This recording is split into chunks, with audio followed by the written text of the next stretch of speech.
In a world where 37% of primary votes went to Sharon Anderson, a crazy person, for Attorney General, thinking she was that good company talk show personality from the 80s, comes Rat Race, Minnesota edition. Now, onto the race for governor. I'm sorry.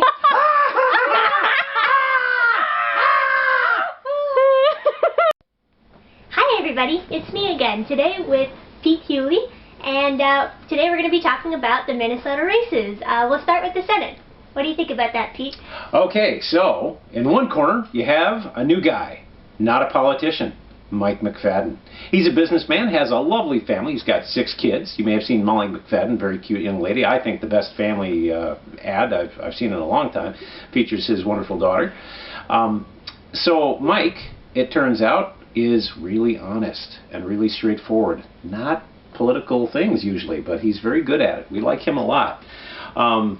His opponent, on the other hand, just ran an ad claiming that Mike McFadden was responsible for the loss of many jobs in Montana. There's only one problem with that. It was totally, absolutely, undeniably untrue. He made a mistake in thinking that McFadden's parent company was the same as the company that Mike McFadden ran. Facts are stubborn things. And so he blamed it all on Mike McFadden. Well, everybody's called this false. Even supporters have agreed that this was a completely false ad that came out in the last week here of the campaign. Well, that's kind of tragic. But I have to say this is nothing new for our good friend Al Franken, who's the other one in this race. So, Al Franken, you've heard of him? Do you know who he is? Oh yeah, doggone it, people like him. That's right, because he's good enough, he's smart enough, and wait a minute, that's Stuart Smalley. Well, anyway, he played Stuart Smalley on Saturday Night Live, and ever since then, he's been a political satirist. He was one of the people on Air America that helped get that network going. And Al is actually really good at impressions. You know who he's really good at doing an impression of? Who? Amy Klobuchar, the other senator from Minnesota, who's extremely popular, right? Yeah, everybody she's likes quite Amy. nice. She is, yeah. Now, the problem is, I don't think Al is actually nearly that nice. Have you seen Al in debates? Have you seen him debate? I was completely shocked. Like, he attacks people, and then he claims they're liars, and then he just blows it off like it's just satire. Yeah, it's kind of the ultimate cover you get. You can just claim whenever you're being offensive that you're a satirist. So everything must be okay with that. So let's give an example of the Al Franken method of debate. What do you think about that? Oh, okay. Okay, go ahead and tell me anything about, things you like or something like that. Well, I like grapes. You like grapes? Really? Yeah. You want to tell me more about that? Oh, yeah, they're purple and they're sweet and they're just so good. You are such a liar. Look, wait, just hold your tongue for a minute. Did you not just say that they're sweet and you like them? Yeah, absolutely. Well, they come from vines. You knew they come from vines, didn't you? Well, why didn't you say that? They come from vines. You're lying, obviously. You're just trying to hide the truth from the American people. They come from vines. Seriously, that's how he does it, guys. I was really shocked. I was really, really shocked when I saw this. Now, I will say, he's actually able to not do that. We've seen him be really nice. Yeah. You can find some videos that show him being nice, but not in the Senate chamber so much. When he's debating John Thune over health care or he's on a committee, he routinely attacks his opponents. And like his book, Lies and the Lying Liars Who Tell Them, and his other books, he actually is engaged in the shtick of calling everybody else a liar when they disagree with him in the least. Now, he'll also look for somebody to make an actual mistake, and then he'll call that a lie. Sometimes maybe it is a lie. Heaven knows there's some people on the right that are just like him on the left. But in a house of ill repute, such as the Congress has sometimes become, unfortunately, Senator has acted as an attack dog. He has acted as the worst stripe of senators that we have. And whether somebody's left or right, I don't think that's Minnesota nice. I don't think that's how we're supposed to conduct ourselves with civility and respect for others. Compare that to Mike McFadden, who's honest and straightforward, who doesn't vilify his opponents, but in fact is rational and reasonable and thoughtful. Let's talk about something very important, right? Education. Now, I'm probably not a big fan of national control of all things in education, right? Right. But Mike McFadden actually knows something rather more about education than most people. He's been involved with a great school in Minneapolis called Cristo Rey, and the great people there have over the last several years had great graduation rates, way up in the 90s, with up to 90% or around 90% of their graduates are enrolling in college. Now that's a phenomenal result, right? And so I trust Mike McFadden to know what he's doing as a coach, as a board member, as a businessman, to help get the economy back on track. So, maybe we should talk about one more thing before we leave the Senate race. All right. This is important to all the federal races. The national debt. Have you heard of the national debt? Oh boy, I know all about the national debt. Oh, you guys check out Rat Romney here on YouTube. Does a great bit on the national debt from the Romney campaign. Very, very cool. So, I appreciate all your fine work on this, by the way. Oh, geez, thanks. Okay. So, if you have a child today, chances are that that baby already owes about $150,000 on the national debt. That's if they become a taxpayer. That's kind of a lot, isn't it? So, why is it that we think in the past that we should simply borrow for the future, say building a road or a bridge or something like that, or an interstate highway system, but now we borrow from the future? We borrow from kids. Does that make sense? Oh. You can't borrow from the future, guys. It just doesn't work. You can't do it without destroying it.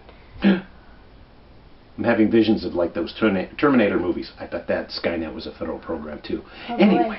so yeah, the egg needs to be taken care of, right? The nest egg for our future generations has already been spent.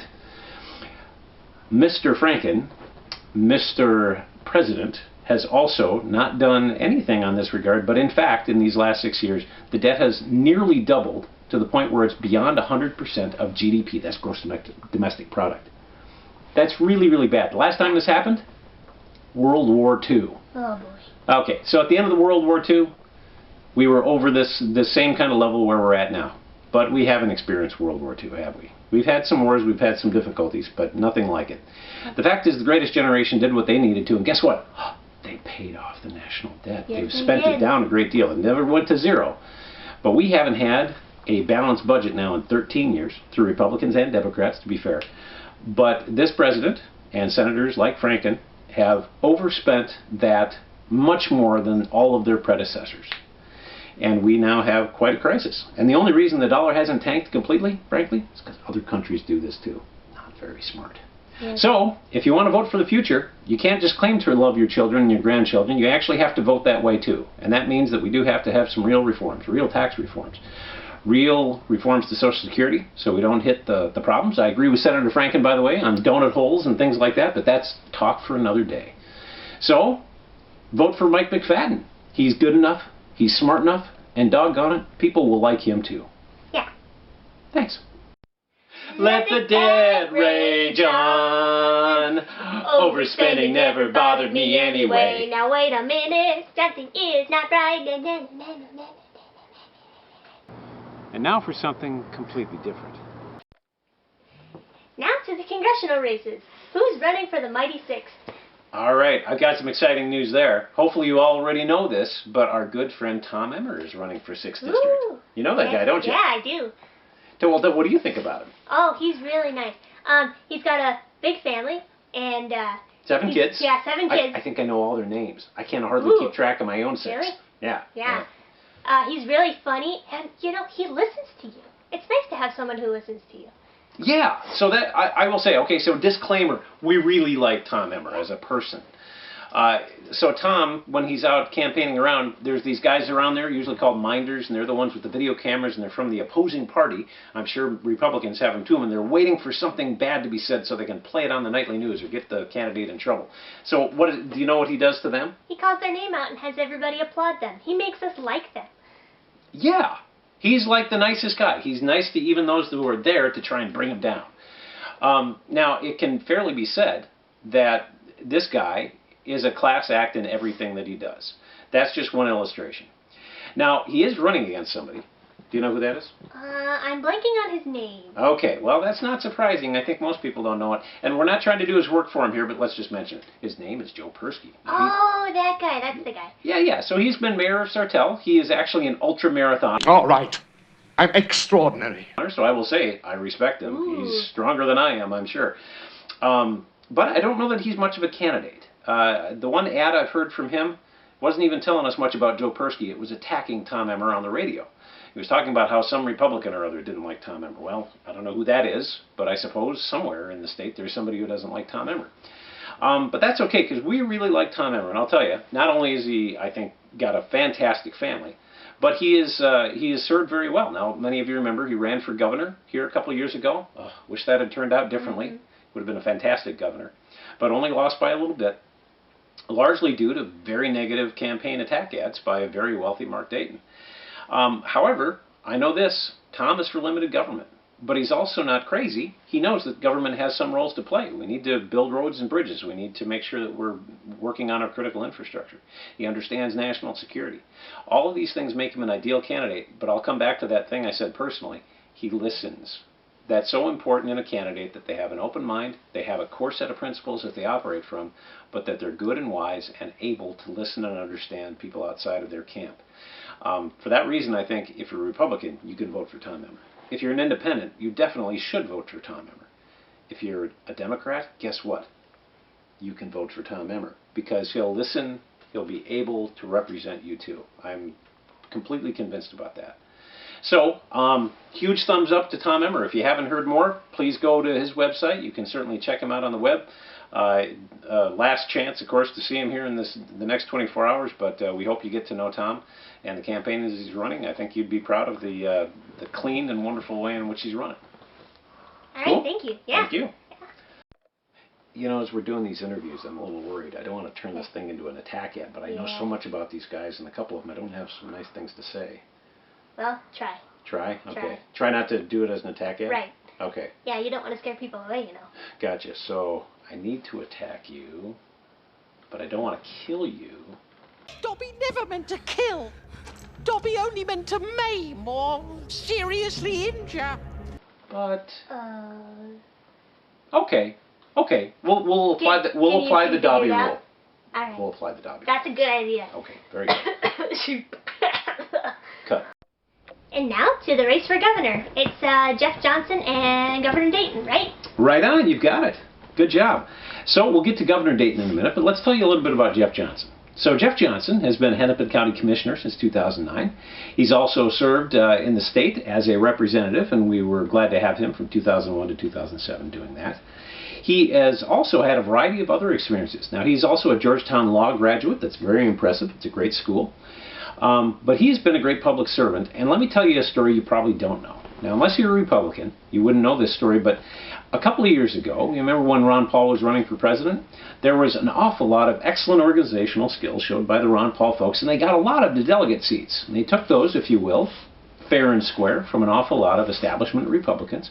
And so when the Republican group got together in their state get-together, there was a lot of pretty unhappy people in that room, and a lot of kind of negativity between some of the different factions of the party. Jeff Johnson got up there, and he managed in just a few minutes to speak to everybody in the room, to speak to everybody's concerns and aggravations and grievances in the room.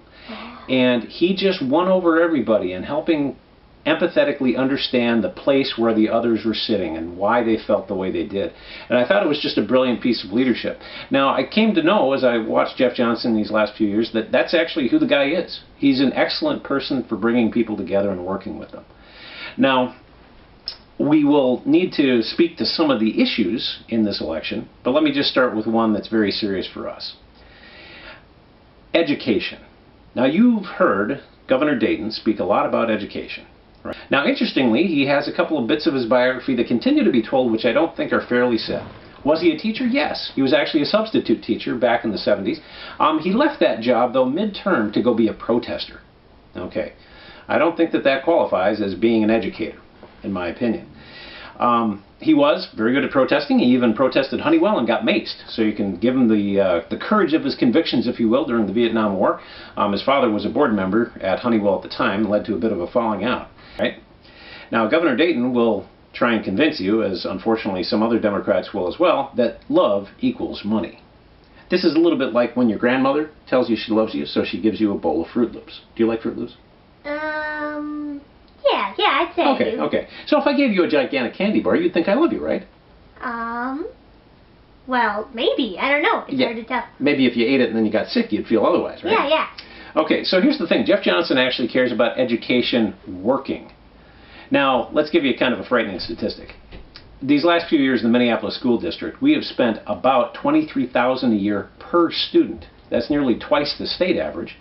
And if you remember, just a few years ago, that was an Ivy League education. Okay? Unfortunately, only 50% of those students are graduating on time. Now that's a terrible, terrible record.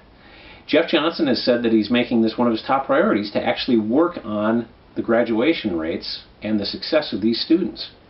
Now, you notice he's not talking about the teachers' union in that. He's not blaming teachers, but to be sure. But he is trying to work on a problem, and that problem needs to have a solution. Here's the thing. If you want to vote for the efficacy, for the efficiency, for the success of government, that's what you should vote for. If you want to vote for the person that will spend the most, you've got your guy. Mark Dayton has raised taxes considerably, yes, much on the wealthy, but he's raised it on the rest of us as well. And unfortunately, he's done nothing to improve the quality of services around the state. The whole thing. Jeff Johnson thinks that there ought to be just one judgment, and he'll be the students' union, not the teachers' union. His objective will be to help those kids in those schools graduate and be successful, and that's what he'll use to judge how well a program is or isn't doing in the state of Minnesota. So, one of the reasons I think you ought to vote for Jeff Johnson is because he's actually going to measure success by success, not by money. All right. So one other very important topic. Those of you in northern Minnesota, we know you, we love you, we've got family up there. We understand that this is very heated. It's a very important topic, so let's talk about it very directly. So we're Minnesotans, right? Oh, yeah, you betcha. Yeah. Do we care about the environment here in Minnesota? Yes, we do. So poisoning the environment, bad. Right. Okay, fair to say. Now, there's a real simple, stupid political narrative out there. One is that Republicans don't care about the environment, and the other is that Democrats don't care about jobs. Inevitably, one of them's half mad, and the other wholly unscrupulous. Well, I will just say, I think both of those are completely false. I think Republicans and Democrats actually do care about the state. I think Governor Dayton cares about the state. But let's be clear. The governor, like Jeff Johnson, is claiming that he is for mining if it can be done in an efficient and productive way, right, that won't damage the environment in northern Minnesota. But what the reality is that he and the folks in his government have done their best to block, thwart, delay all that is going on in the energy sector. And this isn't true just of mining, it's true of trying to bring oil from the Dakotas across the state. Any number of things, anything involving energy, they're against. Now, Jeff Johnson will say that it needs to be done in a responsible way too, but he'll also say, you know, this is taking way too long. So let me just give you a little example. You know the Empire State Building? Yeah. You know, that big spire they used to want to dock like Zeppelins on it? That was pretty cool. Yeah. Well, they built that thing in 14 months during the Great Depression. Really? 14 months. Wow. They built the Pentagon in 16 months during wartime. Wow. Yeah, biggest building, I think, in the country or in the world, something like that. Mm-hmm. Well, this Polymet mine disaster, debacle, has taken many, many years. Now, I will say, we got to make sure all the I's are dotted. We got to make sure that things are not going south in terms of the protection of the environment and making sure that we don't poison areas of the North Shore with mining or other such adventures. However, jobs do matter. Energy matters. And for the good folks up there that want to be able to sustain their families, want to be able to work, if these things can be done in an appropriate manner, they can be done. And if a company can't meet the objectives that the state has to lay out for protecting the environment, then those things can be fixed. It doesn't need to take a decade. Jeff Johnson will be that kind of leader. I'm very confident that he will be. Now, one last thing. We've talked about taxes, right? We're driving businesses out of the state. We're losing core businesses to the taxing structure around here. The taxes are crazy high. For a while, we were competing with places like California to see who could have a worse tax structure. We don't want to lose businesses, do we? No. Okay, we don't want our citizens to be overtaxed. No. We don't really think that per citizen we should be paying about $14,000 in taxes. That doesn't seem to make a lot of sense, right? My business isn't of yours when I do with my own fate. Okay, so if we agree upon that, we have to get to some relative intelligent idea of what the taxation should be in this state. Now, you'll hear Governor Dayton brag about balancing the budget. Guess what? You have to balance the budget in this state. It's like you bragging for having white fur. It's what you got, right? Yeah. Okay, and you look great, by the way. Oh, thank you. All right. At any rate, look out for the false narrative. Look out for the silly attack ad. Governor Dayton, frankly, has been a relatively competent governor because of the staff he's got around him, but he has never been a good public servant in terms of the efficacy, efficiency, and intelligence of government. And so we need to do all we can to make sure that a guy like Jeff Johnson is in and leading our state. Thanks for your time. All right, thank you, everybody. Thank you for joining us today. We just want to give a quick shout out to those 18-year-olds. You're the newest voters, and we don't get a big turnout with you guys, so I'd highly encourage you to go out and vote. You don't want to leave all the voting for the old people, do you? No offense. But you guys are the next generation. Seriously. You guys bring so much to your nation around you, whether you like it or not. So, your vote is very, very important. All right, very well said. Can I add something to that? Sure. All right, so folks, we've been looking for the next greatest generation. You remember that we have said that about the folks that grew up and were living and fighting in World War II. And I think it's a good appellation for that wonderful generation. Now, we mentioned earlier that that generation had to spend a lot of money, right? It was wartime and much of the country was engaged in wartime economics. That was the last time that we went over the level of debt that we're at now, right? So we're at that same place where we were before. Now, unfortunately, now I'm speaking to you old folks out there, people that are of my generation, a little younger, a little older. We've blown it, folks. Nobody's ever going to call us the greatest generation. The fact is that we've squandered the future for these good young people by spending the money that was theirs. We will be paying down this debt for decades to come. And unless we're really intelligent, their grandchildren, not just their children, are going to inherit the stupidity of our time. So I'm hoping that you guys will be the greatest generation. I'm hoping that you will be wise and good and go out and vote appropriately, but also support the right causes, support fiscal responsibility, because those things are the moral cause of our time as well. Be smart, because you are smart. All right. All right. Way to go. Thanks. Excellent session. Thanks. We're done when I say we're done. So, Pete, how can you be a responsible voter? I'm glad you asked. Well, let me tell you what I do. So first off, folks, you can go to a wonderful website. It's at sos.state.mn.us.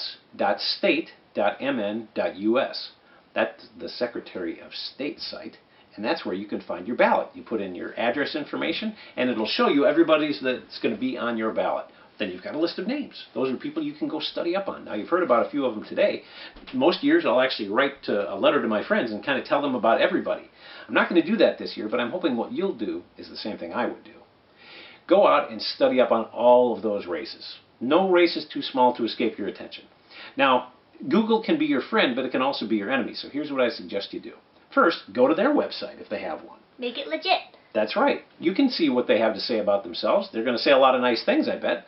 But look and see if they've got content. Look and see if they've said a little bit more about themselves that's revealing about how they view government, its role, and the job at hand that they're running for. You can also go to their opponent's website, right? And study up on them and try and understand what they stand for. Now, there's some other places you can go, usually nonpartisan groups that might have had a debate or something like that, and you can go watch the debates. Those can be very telling. You can also go and find out places where people have asked them questions. So often different unaffiliated groups will ask questions about autism or about women's rights or things like that. And they'll ask them a slate of questions and they'll have to answer those questions. Well, if they don't answer questions from anybody, maybe they're not a good and wise candidate. If, on the other hand, they answer those questions, you'll have some more insight into the kind of person they are. Now, you can also Google and find kind of all kinds of random stuff about them. I don't know that that's a good idea because you can never be sure if you can trust that thing or not. But if you do those first few things, you will have a very good picture of those candidates. Now, I'll tell you a little secret. You ever hear of the Soil and Water Conservation District Supervisor? It's okay, you're not voting age. Oh, okay, so. Yeah. Okay, yeah. So yeah. Nobody knows these guys, right? Very, very hard to find them. Here's how I find them. You can Google their names, but then look for like a local newspaper. Like I live up in Blaine. If you look for a Blaine local newspaper, you'll probably find a little question and answer that somebody had with them. And then you can even vote responsibly for those people. Now here's the thing. I said, no race is too small. That's true. Even those guys work in your community. They'll be serving you. They might be serving you in the mayor's office. They might be serving you in city government. Make sure you vote carefully. Judges really matter. Make sure that you vote for somebody that is both competent and shares your sense of judicial responsibility. I'm not a big fan, honestly, of politicians running for the judicial seats, but you should care about how they execute the law in fairness and equity in accordance to constitutional principles. All right? So that's all I got to say on that front. All right, thank you, Pete. All right. All right, thanks, everyone. Rock on. Go vote.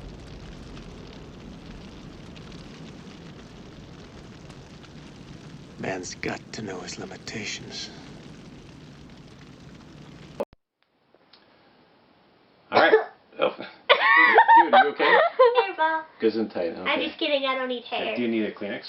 Hey, want a Kleenex? No. Oh, dude, Gesundheit. Whew. Are you Yes, okay? I do need a we need Kleenex. to... I'm getting a little sick, I'm sorry. Okay. Are you allergic to people? No, of course not. Okay, just checking. Oh, sorry. That's yeah, okay. got kind of shorter arms there. Okay. I've got hand sanitizer, it's okay. Are you okay? I'm alright. Okay, dude, you need to take some time off. I think you've been working hard. Okay. Okay, cool. Yeah. Good. The main problem is that we used to borrow for the future, but now we borrow from the future.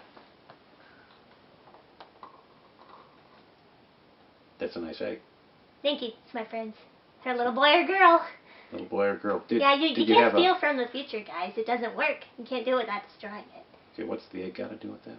Confused. We discussed this already. Oh, dude. I'm sorry, did I miss rehearsal? Yes, you did. Oh! Ooh, don't drop the egg. It's okay. It's okay. Whew. Why? Oh, no, sorry. I didn't do anything. Whoa. He's okay. It's alright. That was good, but you're no Adele Dazeem. That is Let it go. Let it go. Let's rise like the break of dawn. No. Pretend like this is It the didn't Oscars. miss it. So that was your friend's egg? Yeah. You had permission, right? Yes, I did. Oh, okay. I'm no egg thief. Okay. Do you think I was an oviraptor or something? Oh, no, not at all. You've always been highly responsible. Good job. Yes. I have a son of my own, you see. All right, should we go back to Johnson? Probably. Okay, I think I was... Handsome fella? Yeah, handsome fella. I love that, Jeff Johnson. Me too. Anyway, so If let I me had tell you a little bit more on Jeff Johnson. If I had Johnson. a celebrity crush. The Scandinavian names, I tell you, I just can't get them straight. Jeff Johnson. I know him very well. He's a great guy. He'll be a great He's my governor. celebrity crush, you guys. Just kidding. I'm Really? married. You can have a celebrity crush He's when married you're too. married. He's got kids. I Haven't you seen know. his boys? Good-looking young man. I know. Maybe they're my celebrity crushes too. Just kidding. That's really weird. Yeah. You know he's got I'm state not serious, police you protection when you're governor, right? I'm not gonna go anywhere near just him. saying. You know. Just to shake his hand. Okay. I'm fine. married. I just said that. Oh, I'm sorry. Okay. I'm not unfaithful. My name's Fido. I'm glad to hear that. It has to do with the word All right. faithful. Awkward. You're awkward. You can leave. Just kidding. We're having such a good time. I still love you. Oh, you're so sweet. I Good job. Let's dance. Problem, camera guy? Let's dance. We want to dance. Okay. Yeah. Thank you for inspiring us, Kid President. We need music. Yes, This you do. feels really weird without the music. Na na na na Cut. na.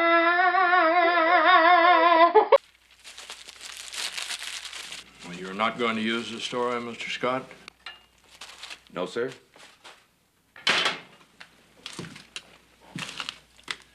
This is the West, sir.